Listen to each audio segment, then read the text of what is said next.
यीशु मसीह इस दुनिया में इसीलिए आए थे मेरे दोस्त, ताकि जो भी मनुष्य इस पृथ्वी में पाप में पड़ा हुआ है उन सब का उद्धार हो, हर एक मानव जाति का उद्धार हो। लिखा है कि जो कोई उस पर विश्वास करे वे नाश ना हो वरन अनंत जीवन को पाए। मेरे दोस्त ये भी लिखा है कि परमेश्वर ने जगत से ऐसा प्रेम रखा कि उसने अपना इकलौता बेटा दे दिया। क्योंकि परमेश्वर ने जगत से ऐसा प्रेम रखा कि उसने अपना इकलौता पुत्र दे दिया, ताकि जो कोई उस पर विश्वास करे वो नाश न हो परंतु अनंत जीवन पाए। तो मेरे दोस्त, परमेश्वर ने जगत के लिए अपना ही पुत्र को क्यों दे दिया?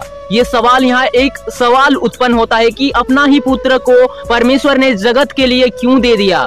और लिखा है कि जो कोई उस पर विश्वास करे वे नाश ना हो वरन अनंत जीवन को पाए। ताकि जो कोई उस पर विश्वास करे वो नाश न हो परंतु अनंत जीवन पाए। लेकिन परमेश्वर ने अपना ही पुत्र को जगत के लिए क्यों दे दिया? अपना ही पुत्र का बलिदान क्यों दे दिया? मेरे दोस्त, इस बात को समझने के लिए हमें सबसे पहले आदम और हव्वा का जीवन को देखना पड़ेगा और उसके बाद नूह का जीवन को देखना पड़ेगा। ये नूह का जीवन को जब हम लोग देख लेंगे तो हम लोग काफी बेहतर, काफी अच्छा से समझ जाएंगे कि यीशु मसीह को इस पृथ्वी में परमेश्वर ने क्यों भेजा, परमेश्वर ने अपना ही पुत्र को क्यों चुना बलिदान के लिए। तो मेरे दोस्त, आदम और हव्वा का जीवन को यदि हम लोग देखेंगे ना, तो आदम और हव्वा को परमेश्वर ने अपने हाथों से रचा था, अपने ही हाथों से रचा था और उनमें, उनके नथनों में जीवन का श्वास को परमेश्वर ने फूंक दिया था और वे क्या हुए? जिंदा और जीवित हो गए। लेकिन परमेश्वर ने उन्हें आज्ञा दिया कि तुम यहाँ हर एक फल को खा सकता है, लेकिन वो जो वृक्ष दिख रहा है उस वृक्ष का फल को तुम मत खाना। यदि तुम उस वृक्ष का फल को खाओगे तो तुम मर जाओगे। वाटिका के वृक्षों के फल तो हम खा सकते हैं, परंतु परमेश्वर ने कहा है कि जो वृक्ष वाटिका के बीच में है उसका फल न खाना और न उसको छूना, नहीं तो मर जाओगे। परमेश्वर ने आदम और हव्वा से कहा। तो मेरे दोस्त, जब आदम बाहर गया था तब हव्वा को शैतान ने उसे बहकाया और कहा कि तुम उस वृक्ष का फल को खा लो। जब तुम उस वृक्ष का फल को खा लोगे तो तुम परमेश्वर के तुल्य हो जाओगे, तुम परमेश्वर के समान बुद्धिमान हो जाओगे। 4 सांप ने स्त्री से कहा तुम निश्चय ही नहीं मरोगी।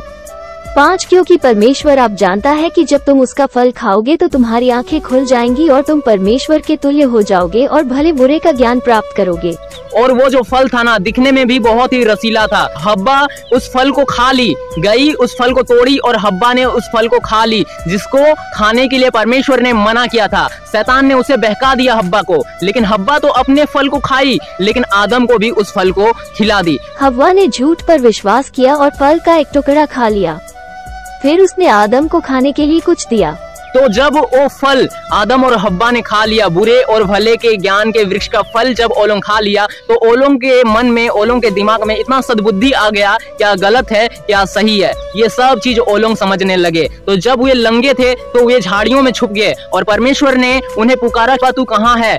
तो वो लोग जवाब दिए, क्या जवाब दिए? वो लोग जवाब दिए कि हम झाड़ियों में छुपे हैं क्योंकि हम नंगे हैं। तो परमेश्वर समझ गया कि उन्होंने बुरे और भले के ज्ञान के वृक्ष का फल को खा लिया है। तो मेरे दोस्त, हव्वा ने कहा कि शैतान, सांप ने मुझे बहका दिया। तो परमेश्वर ने सांप को श्राप दिया कि तुम रेंगोगे और मिट्टी चाटोगे और लोग तुम्हारा सर को कुचलेंगे और तुम उनकी एड़ियों पे डसोगे। इस प्रकार सांप को परमेश्वर ने कहा। और मेरे दोस्त, आदम और हव्वा को भी कहा कि तुम पृथ्वी पे रहोगे और तुम अपने पसीने की रोटी को खाओगे। इस प्रकार मेरे दोस्त, लेकिन जब आदम और हव्वा अदन वाटिका से निकाल दिए जाते हैं, जब वे पृथ्वी पर रहने लगते हैं, तो क्या? तो उनसे वंश उत्पन्न होता है और बढ़ते जाता है। जिस प्रकार लोग बढ़ते जाते हैं, ठीक उसी प्रकार पाप भी क्या है? बढ़ते जाता है। जिस प्रकार लोग बढ़ते जाते हैं, पाप भी उसी प्रकार बढ़ते जाता है। तो मेरे दोस्त, एक टाइम ऐसा आता है कि परमेश्वर जब पृथ्वी पर दृष्टि डालते हैं तो देखते हैं कि पृथ्वी जो है बहुत ही बिगड़ चुका है। तो मेरे दोस्त, लिखा है नूह के जीवन में, देखते हैं नूह के जीवन में लिखा है, नूह की वंशावली यह है। नूह धर्मी पुरुष और अपने समय में लोगों में खरा था और नूह परमेश्वर ही के साथ साथ चलता रहा और नूह से सेत और हाम और यापेत नामक 3 पुत्र उत्पन्न हुए। उस समय पृथ्वी परमेश्वर की दृष्टि में बिगड़ी हुई थी और उपद्रव से भर गई थी और परमेश्वर ने पृथ्वी पर जो दृष्टि की तो क्या देखा कि वह बिगड़ी हुई है, क्योंकि सब प्राणियों ने पृथ्वी पर अपना अपना चाल चलन बिगाड़ लिया था। तब परमेश्वर ने नूह से कहा, सब प्राणियों के अंत करने का प्रश्न मेरे सामने आ गया है, क्योंकि उनके कारण पृथ्वी उपद्रव से भर गई है, इसीलिए मैं उनको पृथ्वी समेत नष्ट कर दूंगा। इसीलिए तुम गोपेर वृक्ष की लकड़ी का एक जहाज बना ले। इस प्रकार मेरे दोस्त, नूह को परमेश्वर ने कहा कि पृथ्वी जो है बहुत ही उपद्रव से भर गया है, पृथ्वी जो है बहुत ही बिगड़ चुका है। तो परमेश्वर ने नूह को कहा कि तुम एक जहाज बनाना, किस लकड़ी का बनाना, कितना चौड़ा बनाना, कितना हाथ का बनाना, कितना ऊंचा बनाना, कितना खिड़की बनाना, ये सब चीज परमेश्वर ने नूह को कहा। तो परमेश्वर ने जो जो चीज नूह से कहा उस हिसाब से नूह ने एक जहाज को तैयार किया। और परमेश्वर ने कहा कि तुम अपने तीनों बेटे समेत, तीनों बहुएं समेत और अपनी पत्नी समेत उस जहाज में प्रवेश करना, और जो जो जाति जाति के वन पशु है, रेंगने वाले जीव जंतु है, हर एक का जोड़ा प्रवेश करना, वहां पे रखना। उस प्रकार से परमेश्वर ने नूह को कहा, हर एक पशु को, हर एक रेंगने वाले जीव जंतु को एक एक जोड़ा तुम्हारे पास आएगा, उन सब को जहाज में प्रवेश करवाना। मेरे दोस्त, ठीक उसी तरह और परमेश्वर ने कहा कि मैं जल प्रलय दूंगा और पूरी पृथ्वी को मैं नष्ट कर दूंगा, क्योंकि पृथ्वी जो है, पृथ्वी के लोग बहुत ही पाप करते हैं, बहुत ही बिगड़ चुके हैं, वो पृथ्वी जो है उपद्रव से भर गया है। परमेश्वर ने नूह को कहा, तो नूह ने, परमेश्वर ने जैसा जैसा कहा, नूह ने वैसा वैसा एक जहाज बनाया। तो मेरे दोस्त, अंत में पूरी पृथ्वी के लोग मर गए, हर एक जीव जंतु मर गए। लेकिन जिस प्रकार परमेश्वर ने नूह से कहा था कि तुम अपने बहू और बेटे और अपने पत्नी समेत जहाज में प्रवेश करना, मैं तुम्हें नष्ट नहीं करूंगा, मैं तुम्हें बचाऊंगा, उसी प्रकार वो सब जो है, अपना नूह का जो परिवार है वे बचा लिए गए, और बाकी हर एक मनुष्य उस जल प्रलय में नाश हो गए। और जो जो जीव जंतु, जो रेंगने वाले जीव जंतु उस जहाज में प्रवेश किए थे, जो जोड़े जोड़े में थे, वे लोग भी बच गए। तो मेरे दोस्त, जिस प्रकार नूह के जीवन में उनका जो परिवार बच गया, उनका परिवार में से भी और भी माने बाल बच्चा उत्पन्न हुआ और बढ़ते चला गया। लेकिन मेरे दोस्त, इस जगह में एक सवाल उत्पन्न होता है। जब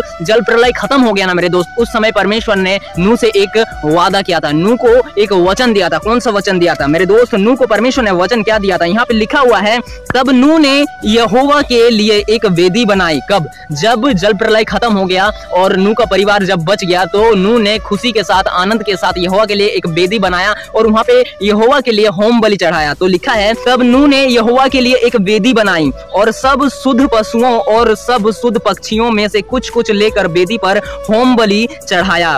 इस पर यहोवा ने सुखदायक सुगंध पाकर सोचा, मनुष्य के कारण मैं फिर कभी भूमि को श्राप ना दूंगा। यद्यपि मनुष्य के मन में बचपन से जो कुछ उत्पन्न होता है वह बुरा ही होता है, तो भी जैसा मैंने सब जीवों को अब मारा है वैसा उनको फिर कभी ना मारूंगा। क्या कहता है? जैसा मैंने अभी जीवों को, हर एक जीव को मारा है, वैसा मैं उनको फिर कभी नहीं मारूंगा। यहाँ पे कह दिया, परमेश्वर ने नूह को वचन दिया कि जिस प्रकार मैंने अब इंसान लोगों जो पाप किया, वो लोग इतना बिगड़ गया था, जिस प्रकार मैंने इंसानों को नष्ट किया, उन्हें मार दिया, दोबारा मैं वैसे कभी नहीं मारूंगा।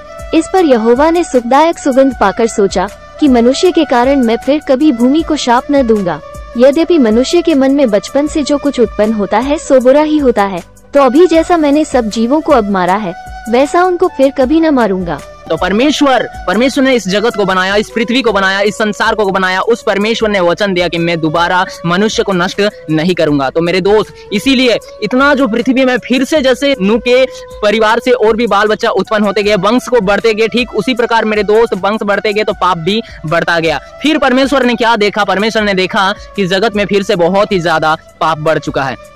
तो मेरे दोस्त, परमेश्वर ने अपना एकलौता पुत्र को दे दिया। क्यों दे दिया? क्योंकि परमेश्वर ने वादा किया था कि मैं दोबारा फिर मनुष्य को नाश नहीं करूंगा, दोबारा मैं फिर मनुष्य को जैसे मैंने मारा है वैसे दोबारा मैं और नहीं मानूंगा। परमेश्वर ने नूह से वादा किया था। तो मेरे दोस्त, अपना ही बेटा को क्यों दे दिया? क्यों? क्योंकि मेरे दोस्त, इस पृथ्वी में परमेश्वर का वचन कहता है कि हर एक मनुष्य जो इस पृथ्वी में जन्म लिया है वो अपने मन, वचन और कर्म से पाप किया है। तो मेरे दोस्त, जो पाप करते हैं ना, उन पापियों का पाप को धोने के लिए कोई ऐसा व्यक्ति चाहिए जो शुद्ध और पवित्र हो, उसके मन में कोई पाप नहीं हो, उसके जीवन में कोई पाप नहीं हो। तो ऐसा व्यक्ति इस पृथ्वी में है ही नहीं। परमेश्वर ने देखा कि ऐसा व्यक्ति जो है, जो शुद्ध और पवित्र हो, वैसा व्यक्ति इस पृथ्वी में है ही नहीं, कोई है ही नहीं। तो उसने अपना पुत्र को ही दे दिया, क्योंकि वो शुद्ध और पवित्र था। क्या था? क्योंकि वो शुद्ध और पवित्र था, इसीलिए यीशु मसीह को चुना, अपने पुत्र को ही जगत के लिए दे दिया, ताकि जो कोई उस पर विश्वास करे वे नाश ना हो वरन अनंत जीवन को पाए। मेरे दोस्त इस जगह में एक बात आता है ना कि बहुत सारे लोगों को मैं कहते हुए सुना है ना कि देखो जो बेविचार होता है ना, जो लालसा होता है लड़कियों के प्रति जो लालसा होता है ना, बहुत कोई ऐसा साझा देता है ना, देखो तुम जवान हो, तुमको तुम्हारा मन जो लड़कियों के ओर खींचता है तो अपने आप को कंट्रोल करो, बेविचार मत करो। क्यों? देखो यीशु मसीह भी तो जवान थे, उनके मन में भी आया होगा, लड़कियों के प्रति आया होगा, इस प्रकार का कहते हैं। क्यों? लेकिन यीशु मसीह ने वो सब चीज को कंट्रोल किया और हमारे लिए अपना प्राण को दे दिया। लेकिन मेन बात इसमें यह है ना कि यीशु मसीह शुद्ध और पवित्र थे, उनके मन में कोई गलत विचार नहीं आया था।